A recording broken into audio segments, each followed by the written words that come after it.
الحمد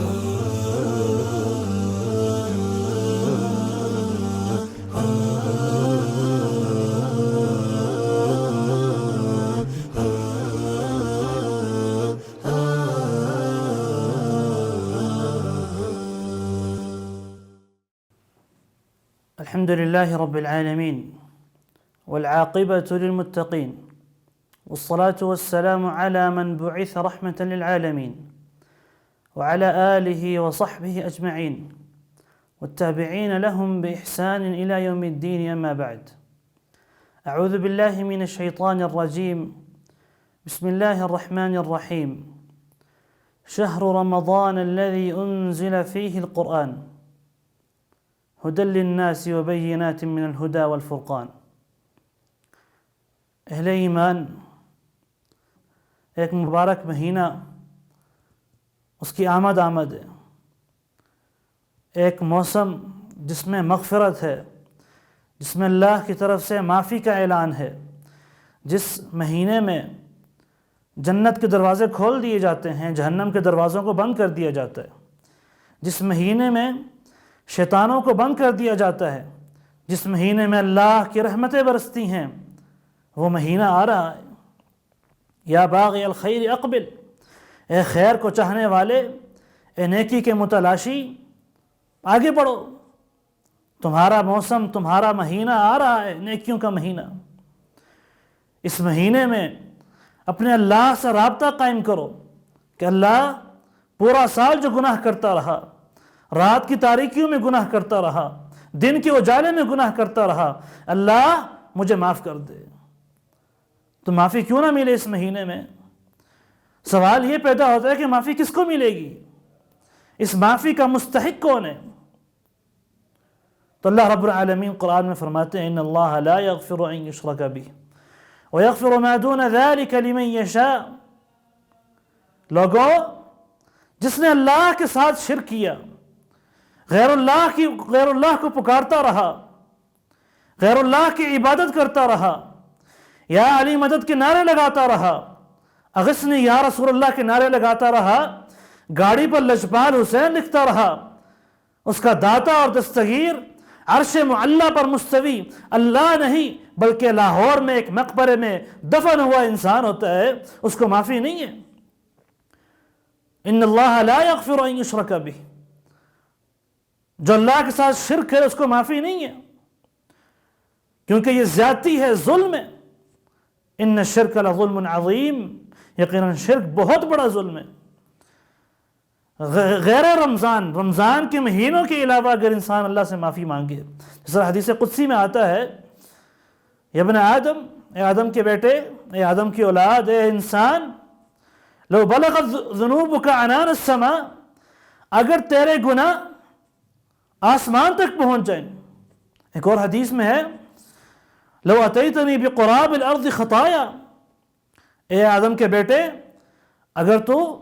زمین بھر کے گناہ کر لیا، اتنے گناہ کر، اتنے گناہ کر، اتنے گناہ کر کہ زمین بھر جائے،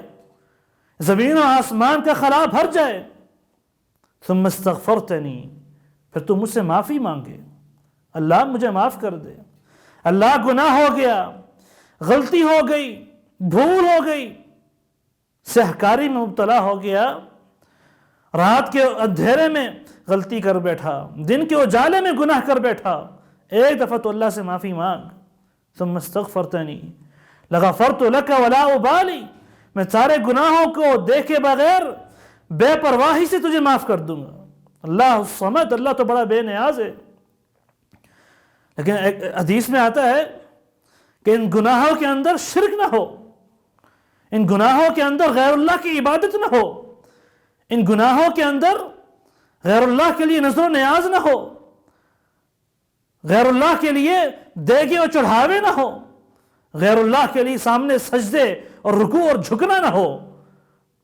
پھر ان گناہوں پہ معافی ہے۔ لیکن اگر گناہوں کے اندر شرک کا گناہ ہوا، اللہ کے ساتھ ظلم اور زیادتی اللہ کے حق میں، کیونکہ انسان اس کا حق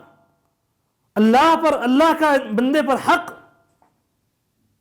کہ وہ اللہ کی عبادت کریں، یعبدوہ وَلَا يُشْرِكُوا بِهِ شَيْئًا، کہ وہ انسان اللہ کی عبادت کرے، اس کے ساتھ کسی کو شریک نہ ٹھہرائے۔ اگر اس حق کو پورا کرتے ہوئے انسان اس رمضان میں نیکیاں کرے گا، اس حق کو پورا کرتے ہوئے تراویح پڑھے گا، اس حق کو پورا کرتے ہوئے وہ روزے رکھے گا، بھوک اور پیاس برداشت کرے گا، گرمی برداشت کرے گا، گرمی کے اندر پیاس کو برداشت کرے گا، تو پھر تو ہے کہ اللہ اسے معاف کر دے۔ اور اگر اس نے روزہ بھی رکھا، پیاس اور بھوک کو برداشت بھی کیا، راتوں کو لمبے قیام بھی کیے، قرآن پر قرآن پڑھتا رہا، لیکن اس کا عقیدہ یہ ہوا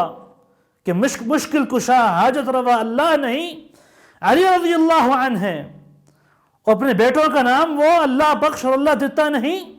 محمد بخش اور پیر بخش اور علی بخش رکھتا رہا، تو پھر اس کا یہ سارا بھوک اور پیاس، اس کی ساری عبادات کل قیامت کے دن آئے گا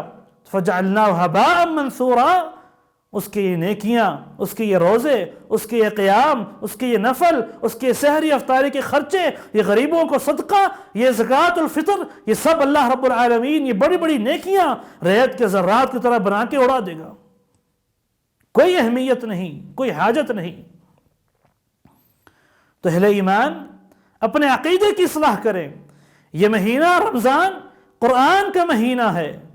اور قرآن سورۃ الفاتحہ کی الحمد سے لے کر سورۃ الناس کی والناس تک توحید سے بھرا ہے۔ ہر آیت میں آپ کو اللہ کی توحید نظر آئے گی، ہر سورت میں، ہر صفحے پر آپ کو اللہ کی وحدانیت ملے گی۔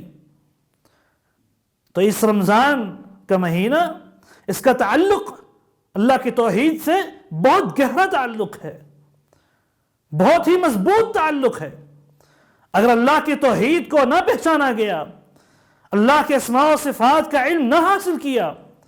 اللہ وحدہ لا شریک کی عبادت نہ کی، اور اس عبادت میں کسی اور کو شریک کر لیا، تو پھر یہ رمضان کا مہینہ وبال جان بن جائے گا، زیادہ عذاب ملے گا۔ کیونکہ جس طرح اس مہینے میں نیکیوں کا ثواب زیادہ ہے، خیر کے کاموں کا ثواب زیادہ ہے، اسی طرح اس مہینے میں برائی اور شر و گناہ کا جو عذاب ہے وہ بھی زیادہ ہے۔ اللہ رب العالمین ہمیں اس مہینے کے اندر اپنے دلوں کو صاف کرنے کی اور دل میں اپنے رب کے عقیدہ توحید کو بسانے کی توفیق عطا فرمائے، اور اس توحید کو آگے پھیلانے کی توفیق عطا فرمائے۔ وآخر دعوانا الحمدللہ رب العالمین۔